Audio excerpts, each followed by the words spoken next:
Amigos de Ciudad y Poder, no sé, iba a decir me quedé pensando con Reporte Querétaro, pero no, amigos de Ciudad y Poder, muy buenos días. Jueves ya prácticamente, estamos terminando la semanita, mañana se acaba una semanita más y quincena, día de San Valentín también, o día de los enamorados.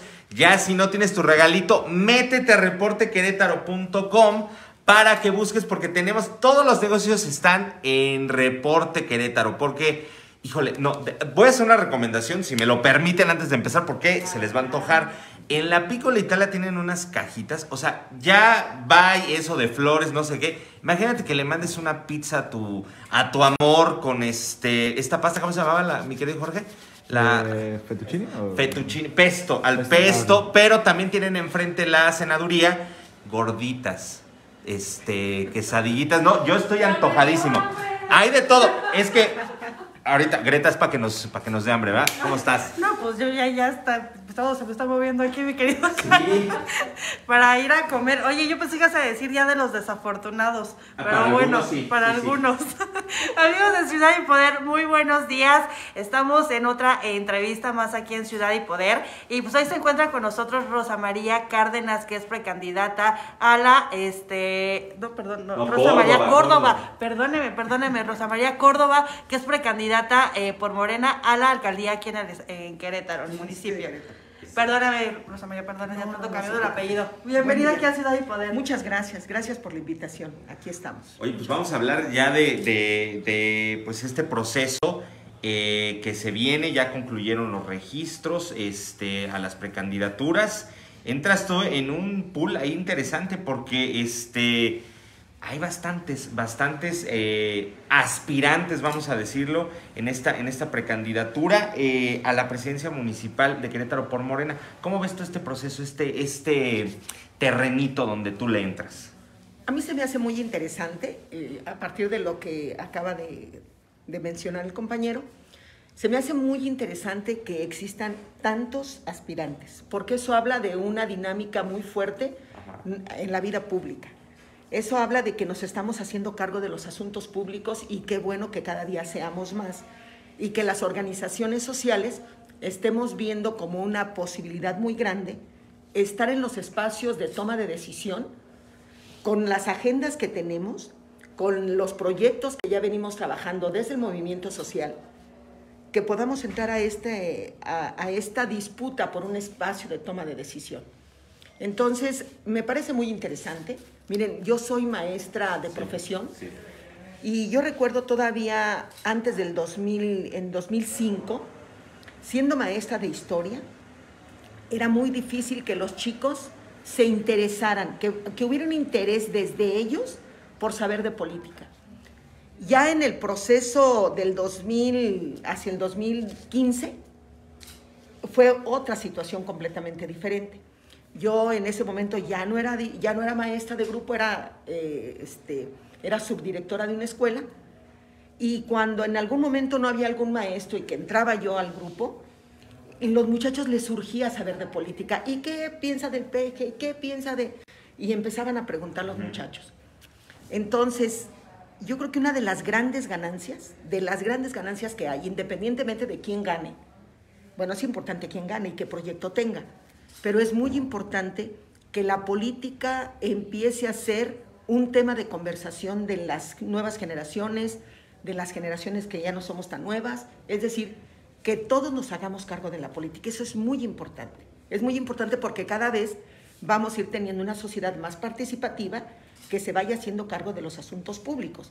Durante mucho tiempo nos dijeron que no habláramos en la mesa ni de religión ni de política. Ni de fútbol, tampoco.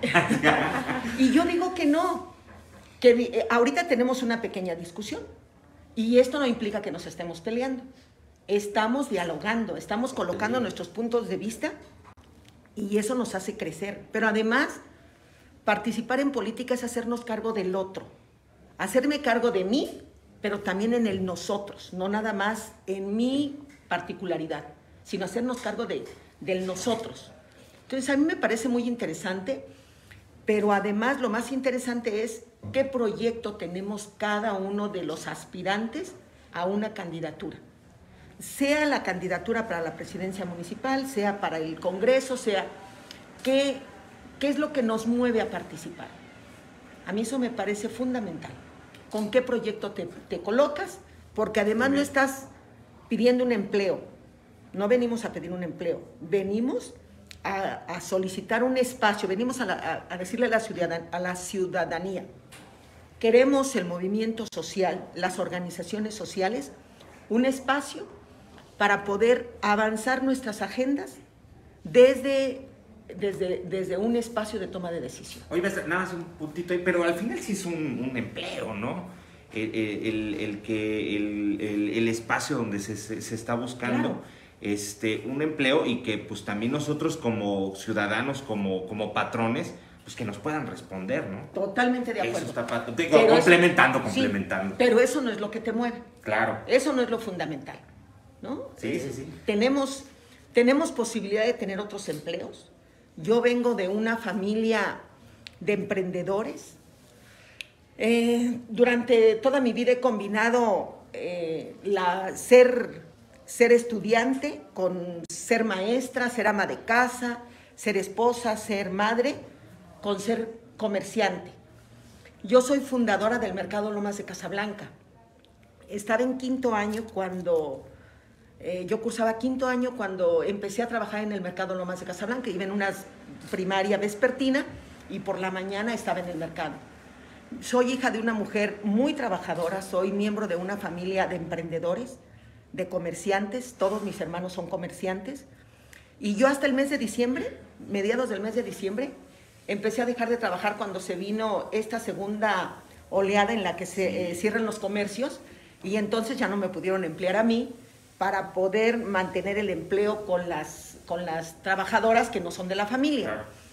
Claro. Pero yo siempre he combinado el comercio con mi práctica política, con mi pertenencia a las organizaciones sociales, con mi trabajo docente. Estuve trabajando 33 años en la Secretaría de Educación. Entonces, a mí me parece que esta no es un asunto de empleo. Sí. No es un asunto solo de empleo. Puedo buscar emplearme, buscar un espacio de autoempleo, pero esta situación va más allá del empleo. Sí tienes razón, finalmente somos empleados son empleados quienes trabajan en el servicio público, totalmente de acuerdo, pero eso no es lo que nos mueve a estar en esta contienda. El activismo. Sí, bueno, antes que tocar ese tema, Rosa María, yo te quería preguntar, retomando un poco de lo que comentabas al principio. Rosa María Córdoba ya se registró como precandidata a la alcaldía de municipio de Querétaro, junto con otros 8 participantes que quieren el mismo puesto dentro de Morena. ¿Tú crees que realmente se deba esta participación a que todos están interesados en participar, en cambiar, en hacer un cambio por parte de Morena, o a qué se deba tanto registro? Híjole, es que yo no puedo hablar por ellos. No puedo hablar por ellos, puedo hablar por nosotros. Este proyecto en el que yo estoy, yo represento un proyecto colectivo. Si ustedes pudieron ver o pueden ver todavía en las redes, el registro que tuvimos el pasado viernes fue un registro colectivo. Estuvieron ahí compañeros que pertenecen a muchas organizaciones sociales.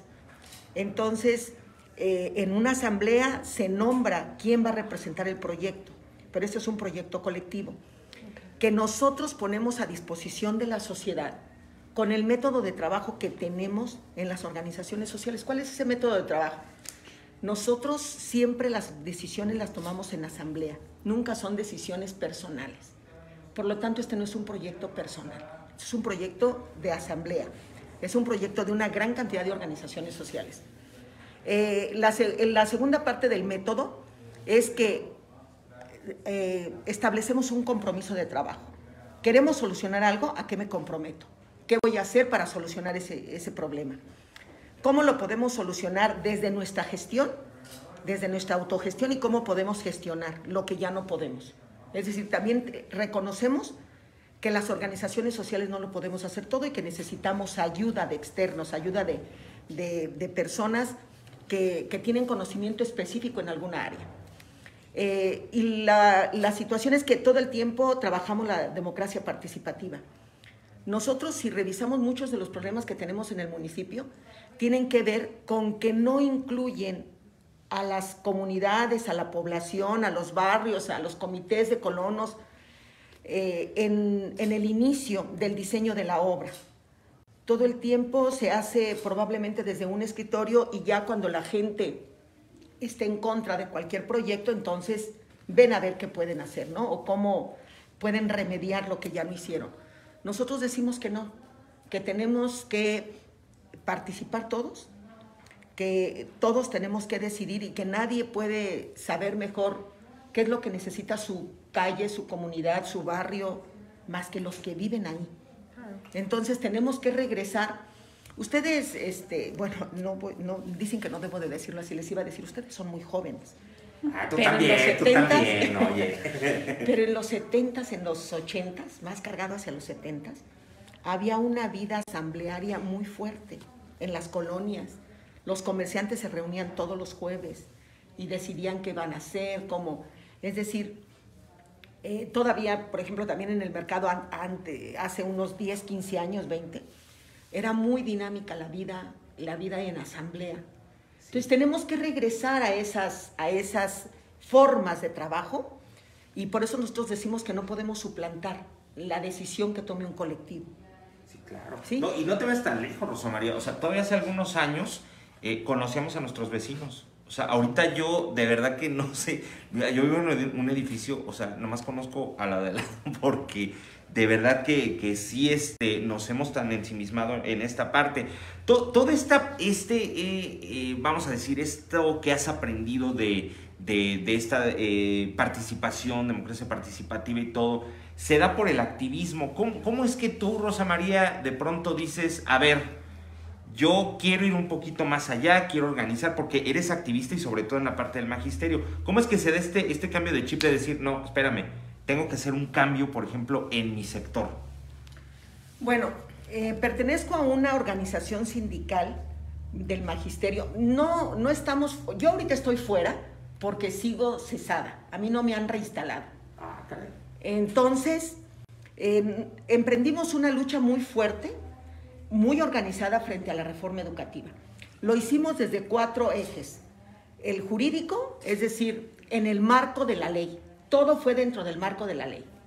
Aprovechamos todos los beneficios que tenemos desde la parte legal. Establecimos toda una lucha amparista. También tenemos el eje social. Establecimos relaciones con los padres de familia, estructuramos comités de padres de familia en defensa de la escuela pública y de los derechos laborales, sobre todo de la defensa de la plaza de base. Entonces llevamos 2 ejes, el eje jurídico, el eje social, el eje, y también nos relacionamos ahí con las organizaciones sociales explicándoles por qué la reforma educativa nos afectaba a todos, no nada más a los maestros. Eso que decían que a los maestros nos afectaba porque no queríamos ir al examen, nosotros mediante una buena reflexión y estudio vimos que el examen solamente era la justificación para denigrarnos, para socavar la base social que teníamos. Entonces, trabajamos un programa alternativo de educación y cultura. Ahí es donde yo me voy a detener, porque el otro es el eje sindical. Uh-huh. El programa alternativo de educación y cultura es un planteamiento que tiene un modelo educativo, es decir, toda una estructuración desde las teorías del conocimiento, cómo es que el niño aprende y cómo es que los sujetos aprendemos, no nada más el niño, en un proceso docente educativo, cómo es que trabajamos. Tiene un modelo pedagógico, un modelo didáctico, un modelo social. En el modelo social hay todo un planteamiento de cómo deben de ser las comunidades en donde vivimos, cómo debe de ser esas comunidades para que el niño tenga las condiciones mínimas de aprendizaje. Bueno, cuando nosotros en el 2018, una vez que triunfa Andrés Manuel, que vemos que hay una composición en la Cámara diferente y que debe de venir una reforma educativa que retome toda la riqueza pedagógica de la escuela mexicana, nos acercamos a múltiples actores en la Cámara de Diputados, en la Cámara de Senadores. ¿Qué decimos? Anduvimos cabildeando. Sí. Y la verdad es que quien nos tomó la palabra fue el Partido del Trabajo. Cuando le empezamos a justificar por qué no íbamos al examen y en ese no ir al examen había todo un planteamiento de la visión y de cómo se iba a desestructurar. Acabando con la plaza de base, se desestructuraba la educación pública. Nos dimos cuenta que necesitábamos estar en espacios de toma de decisión, porque el trabajo que nosotros venimos construyendo desde el 2008 hasta el 2018, que eran más de 10 años, ese trabajo no nos lo podía entender alguien en 20 minutos. Sí, claro. Y entonces dijimos, tenemos que ir a espacios en donde nosotros podamos avanzar nuestra agenda. Por eso, la situación, miren, hoy en Querétaro todavía no se armoniza la ley federal de la reforma del 15 de mayo, el 15 de mayo de 2019, todavía no se armoniza con la ley estatal. Y hemos pedido principalmente a la bancada de Morena que nos escuche para que sepan cuáles son los pendientes que quedan y qué fue lo que avanzamos. Entonces, necesitamos que quienes hemos encabezado, quienes hemos coordinado los trabajos de las agendas, de los proyectos de las organizaciones sociales, estar en espacios de toma de decisión, porque sabemos toda esa génesis que llevamos para la construcción de una propuesta. Por eso, la determinación, pero además fue una determinación colectiva. Claro. En julio, en una asamblea estatal que tuvimos virtual, ahí se decidió que teníamos que ir, pero lo venimos dibujando desde este acercamiento que tuvimos con los diputados. Cuando vimos que había diputados que nos escuchaban, que nos decían, ay, qué bonito está su trabajo, maestros, felicidades, gracias por dejarnos aquí un ejemplar, muchas gracias, pero no volvimos a saber de ellos. Algunos otros que no nos recibieron, nosotros pedimos hablar con todas las bancadas para explicarles, porque lo que estaba en juego era algo mucho más grande que un asunto de partido, estaba mucho más en juego el diseño del sujeto que se requiere para los nuevos procesos. Entonces, esto, no encontrar quien nos escuchara, quien pudiera dialogar con nosotros, es lo que nos dice, tenemos que ir a esos espacios. Nosotros decimos que hoy tenemos un gobierno, sobre todo el estatal. Todo el tiempo le pedimos, desde el primer día que ingresó Alfredo Botello a la Secretaría de Educación Pública, audiencia. Nunca nos quiso recibir, nunca. Francisco Domínguez Servienta nunca nos ha querido recibir. Y esa es una parte de la tarea, es una de las tareas que tiene un gobernante, recibir y dar audiencia. Es más, es un compromiso, es un trabajo que lo prevé la ley. Bueno, pues nunca nos han recibido. Entonces nosotros decimos que tenemos que ir hacia la constitución de gobiernos, que vean, en primera que vean qué es lo que está pasando, que escuchen, que dialoguen y que resuelvan. Claro. Yo recuerdo perfectamente ese gran movimiento que hubo con la gente y todo sobre esta cuestión de la reforma educativa. La verdad es que sí fue un movimiento bastante grande, pero Rosa María, yo quiero preguntarte, ¿por qué estás buscando la alcaldía y cuál crees tú que sería tu fortaleza frente a los otros 8 candidatos que se están postulando? Dicen que las raíces son nuestras acciones y la fortaleza en nosotros está en nuestras acciones. Yo he participado en Querétaro, todas mis raíces están en el movimiento social. Soy parte del movimiento social estudiantil popular de los 80s. Soy parte del movimiento magisterial y ahorita de este movimiento participé en el movimiento contra la ley del ISSSTE, he participado en toda la defensa de los bienes de la patria que tienen que ver con todas las reformas estructurales. Yo creo que esa es una de mis grandes fortalezas. Nunca nos hemos salido del CENTE, a pesar de que, bueno, ahorita no pertenezco porque no me quisieron reinstalar. Pero nosotros nunca nos fuimos del CENTE porque sabemos que ahí está la tarea, la democratización del CENTE. Nunca he pertenecido a un partido con el que no empaten mi práctica y mis raíces. Entonces yo creo que esa es una de las grandes, ¿cómo le llamaste? Fortaleza. Una de las grandes fortalezas. No me estoy brincando al otro lado porque no me hago cargo de reconstruir lo que hay en donde yo nací. No, al contrario, de donde estoy, mi tarea es reconstruir. ¿sí? Entonces yo creo que esa es una de las grandes fortalezas. No ando de un lado a otro buscando un empleo. Estoy en el lugar que me corresponde de acuerdo a mis principios para poder contribuir a la transformación de esta patria. Yo creo que esa es la gran fortaleza. Otra, la determinación que he demostrado, que hemos demostrado en poner en riesgo nuestra estabilidad económica ante un proyecto colectivo. Porque lo más fácil era ir al empleo, lo más fácil era ir al examen. Claro. Y salvar. Es más, a mí el día que me separaron de manera injustificada de mi empleo, yo tenía 33 años de servicio y tenía la edad suficiente para jubilarme porque yo ingresé al servicio entre los 19 y 20 años. Yo ya tenía el tiempo de cotización, estaba perfecta para jubilarme. Y de esa manera resguardaba mi situación económica. Pero luego, ¿con qué autoridad moral? Ahí está la fortaleza. ¿Con qué autoridad moral voy y le digo a los maestros, a mis compañeros, aguantemos, no vayamos al examen, pero que viene el cese, hagámoslo? Porque yo les decía, porque la plaza de base no es tu derecho, o sea, es un derecho, pero es un préstamo. Okay.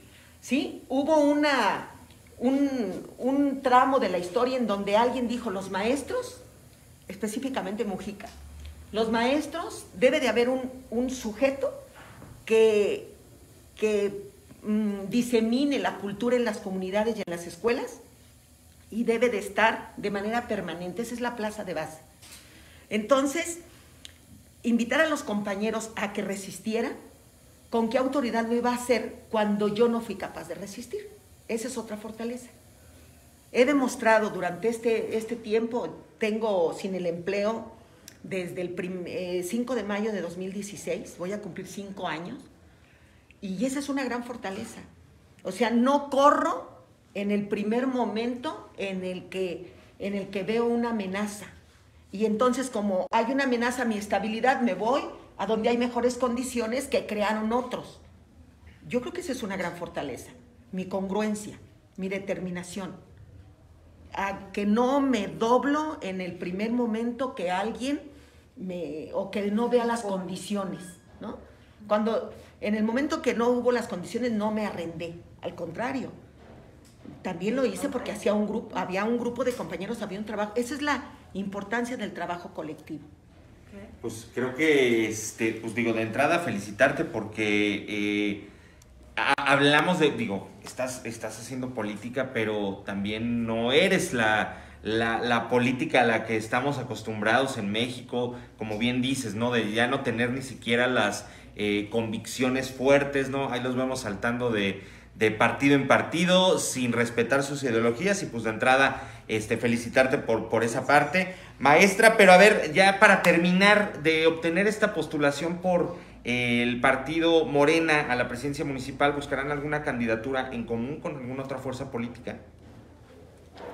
Bueno, nosotros consideramos que debemos ir en candidaturas comunes 2 partidos, que son los ejes, que son la base de la Cuarta Transformación, que es el PP y Morena.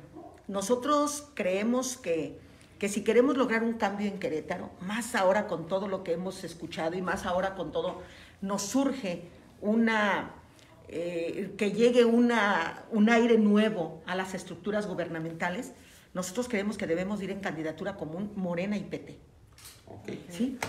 Pues a ver qué se decide. Pues, maestra, de verdad muchísimas gracias por haber visitado este espacio, Ciudad y Poder. Si a ti te dio clase, yo lo voy a decir, yo me sentiré orgulloso de ver a mi maestra en pie de lucha, haciendo política.